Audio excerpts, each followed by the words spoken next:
Well, shame. but let me cut you off there. Let's circle Yeah. back for a bit, my friend. When it comes to the entire spectrum of the global chip shortage, I mean, for context, for the people who are going to watch and listen to this, in your study, in your research, how did this entire chip shortage crisis come about? Based on the people that we've talked to, COVID was just one of those things COVID that is just like one of exposed the it. things that trigger the whole thing. I think based on my research, it can be traced back to the US-China trade war because the US has put Huawei, like the telecom Huawei, under sanctions. In response to the sanction, Huawei was not able to acquire the chips that it used to be able to obtain. So in response, not only Huawei but also other Chinese ICT companies, they are worried that they could be the next target of US sanctions. So they start accumulating the chips, order the amount of chips that they don't really need in this year. They start kind of stockpiling. And so the stockpiling issue from the Chinese side, it kind of contributes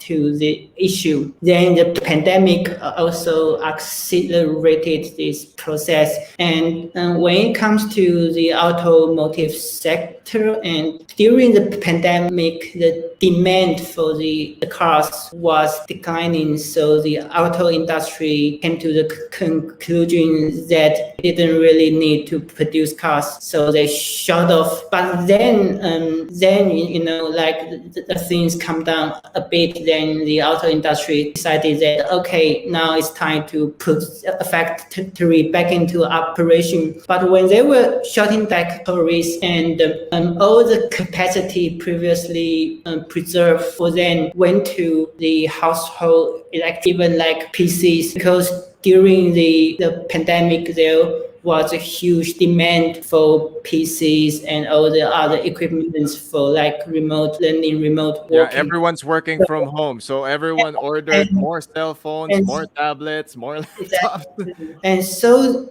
all the capacities previously reserved for the auto sector, they went to this electronics instead. So the auto sector was facing this crisis when they realized that they could not find contract manufacturers to produce the chips for them. So it kind of also contributed to the whole crisis. And then, as you know, like in summer in Taiwan, we had like a drought, and TSMC has been a heavy use of water. So the drought kind of impacted TSMC's manufacturing ability. And as far as I remember, in Japan, they also had a fire in one of their key semiconductor needs. So all of the reasons together, they kind Uh-huh. of contribute to this whole issue we see.